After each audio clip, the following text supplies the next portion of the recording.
I'm Adrian, the cruise and travel guy, and in this week's cruise news update, 3 ships make their Australian debut, Princess's longest world cruise ever is on sale soon, plus there's an update to Celebrity's Elite Lounge, and lots more coming up now.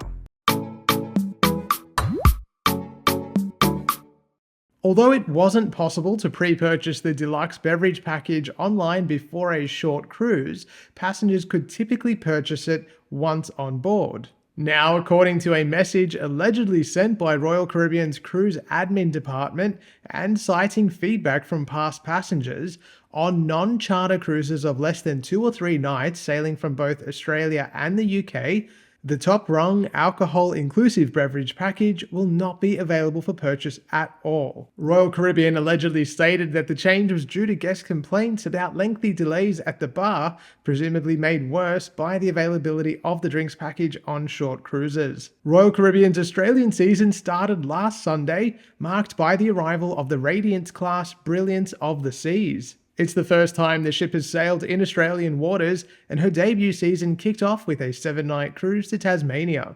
At this stage, there are no plans for the ship or any of her Radiance-class sisters to return to Australia once this summer season concludes. Quantum of the Seas will arrive in Brisbane tomorrow, October 28th, and Ovation of the Seas in Sydney on November 3rd. Royal Caribbean is hosting a live Facebook event on the morning of November 3rd, so you can watch along as the cruise line's largest cruise ship to sail in Australia makes its way into Sydney Harbour. I've popped a link to the event in the description below. Royal Princess also made her debut in Sydney earlier this week, arriving after a 27-night Trans-Pacific voyage. The ship will sail here throughout our summer season. I'll have a ship tour of the cruise line's first ever Royal class ship on my channel in a few weeks' time, so keep an eye out for that. Notably, Disney Wonder arrived in a rainy, chilly Sydney this morning. She sailed under the harbour bridge before sunrise and berthed at Sydney's second cruise terminal, White Bay. The cruise line will embark on its first ever Australian cruise season tomorrow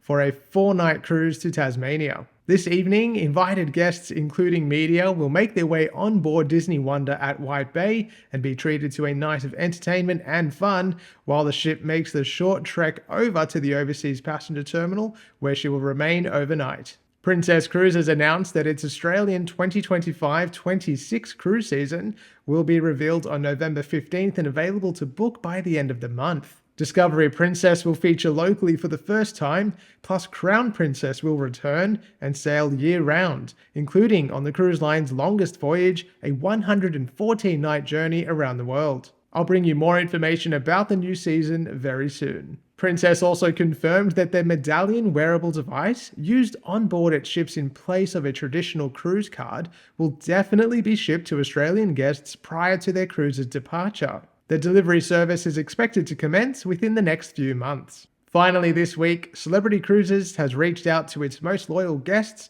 to let them know that from January 2024, its Elite, Elite Plus, and Zenith level Captain's Club travelers will be invited to an in-person cocktail event in a designated lounge on board its ships. The 2-hour event will take place twice on cruises between 5 and 7 nights length, while cruises of 8 nights or longer duration will have 3 events. Complimentary beverages will still be available at other venues on board as they are now, but according to Celebrity, this will allow its most travelled cruisers the chance to more easily connect while sailing. Well, that's it for this week's cruise news update. Wherever you are, thank you so much for watching. And in case you couldn't tell, I just want to say how excited I am that this summer cruise season is finally here.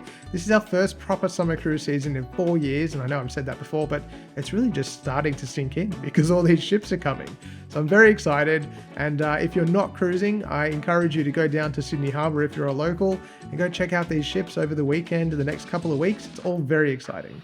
Thanks so much for watching, and if you're ready to book a cruise, you can head to my website, thecruiseandtravelguy.com.au, and if you haven't done so already, you can give me a follow on Facebook and Instagram at thecruiseandtravelguy. Thanks for watching, and I'll see you soon.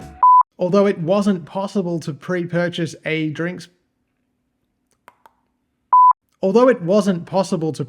the deluxe beverage package for online, indicating that it just took too long to get a drink on board a short cruise where the beverage package was available, presumably because the beverage package was available.